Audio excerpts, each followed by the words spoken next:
السلام علیکم پیارے دوستو، کیا حال ہے؟ خیریت ہے؟ ٹھیک ہے. یہ جناب ہم چیک ان ہو کے بیٹھے ہیں انتظار میں، اور اب قطر ایئرپورٹ سے ہماری فلائٹ جو ہے اگلی وہ ہے John F Kennedy New York کے لیے. تو ادھر ہم بیٹھے تھے تو ایک ہمارے جاننے والے ہیں، دوست ہیں، بلکہ انہوں نے سر جی سر ادھر آئے. تو یہ دوستوں سے ملاقات ہو رہی ہے، بڑی مزے کی اور بڑی خوبصورت ملاقات ہے. آپ کو پتہ ہے اتنے دور کہیں کوئی ملنے والا ہو جائے، کوئی سلام دعا والا، تو بڑا مزہ آتا ہے. یہ شمس الزمان ہے. سر کتنے عرصے بعد ہماری ملاقات ہوئی؟ 40 سال کے بعد. 40 سال کے 40 سال کے بعد ہوئی ہے. اور یہ پرماننٹ امریکہ میں ہوتے ہیں، اور یہ اسٹوڈنٹ لیڈر بھی رہے ہیں ماشاءاللہ ہمارے. تو سر کون سی اسٹیٹ میں رہتے ہیں؟ نیو یارک میں جی. نیو یارک میں. تو نیو یارک میں جا رہے ہیں ہم اکٹھے ہی، ادھر ہم سفر ہو گئے ہیں سر آپ کے. انشاءاللہ جی انشاءاللہ. ٹھیک ہے. بہت خوشی ہوئی ہے مجھے. ہاں جی بہت خوشی. پہچانا میں نے ہی آپ کو. جی آپ نہیں پہچانا سر. انہوں نے دیکھیں 40 سال کے بعد میں تو بالکل ہی گنجا ہو گیا ہوں. نہیں تھوڑے تھوڑے بال ہیں سر. باقی ہے کام آپ کا بولتا ہے جی. اچھا. تو دوسری طرف جی ادھر ہمارے یہ ڈاکٹر شاہد زیب صاحب ہیں ماشاءاللہ. دیکھیں خوبصورت پرسنالٹی ہے. اوریجنل تعلق پشاور سے ہے، لیکن یہ فلوریڈا میں ہوتے ہیں. تو ان سے بھی اچانک ادھر میں ویڈیو بنا رہا تھا تو سر نے آ کے سلام کیا کہ بھئی آپ قانونی ٹی وی والے ہیں. تو میں نے کہا بالکل. سر آپ سے ایک سوال پوچھوں میں؟ ہاں جی بالکل. تو پہلے تو السلام علیکم. وعلیکم السلام. تو یہ شاہد زیب صاحب جو ڈاکٹر صاحب ہیں، یہ فلوریڈا میں رہتے ہیں.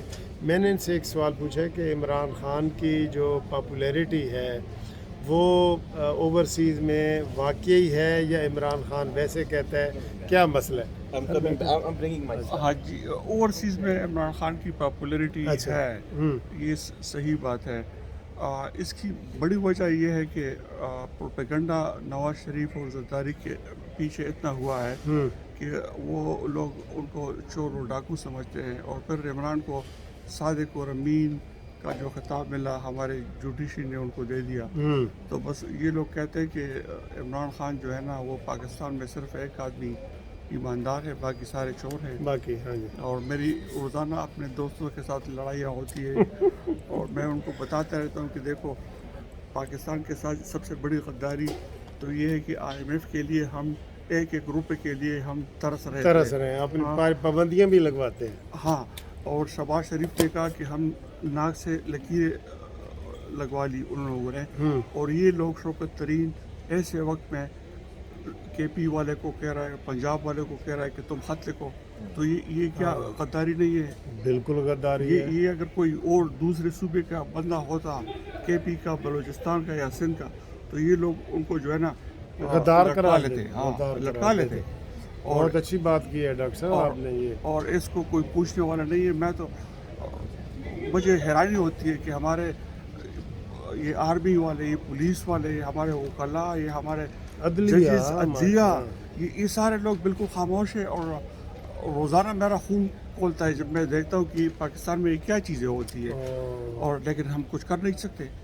بس یہ آپ کا چینل دیکھ لیا، اس سے ذرا غبار ختم ہو جائے تھوڑا سا. تو دیکھیں جی ڈاکٹر صاحب بالکل صحیح کہہ رہے ہیں کہ ان کے دل جو ہے نا، ان کا جسم تو ادھر امریکہ میں ہے لیکن دل تو آپ کا پاکستان میں ہے نا سر.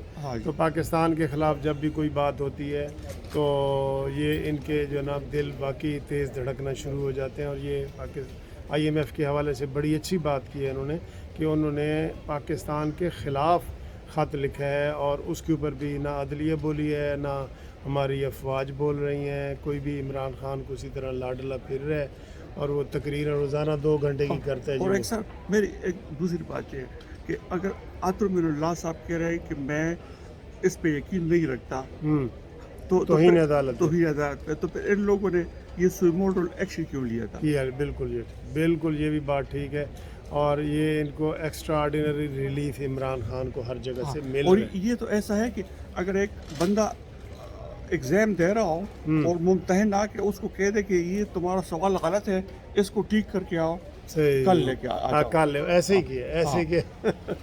تو یہ آپ نے ان کے جی خیالات ڈاکٹر شاہد زیب صاحب کے سنے ہیں.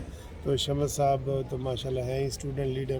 سر آپ کو پاکستانی پالیٹکس کے بارے میں سر آپ کریں گے لیکن ابھی نہیں. ابھی آپ 1 مہینہ آ رہے ہیں نیو یارک. اچھا. آپ سے انشاءاللہ کھل کھلا کے انہوں نے جی شمس صاحب نے کہا جی کہ آپ سے کوئی میٹنگ وغیرہ بھی کریں گے, گپ شپ بھی لگائیں گے.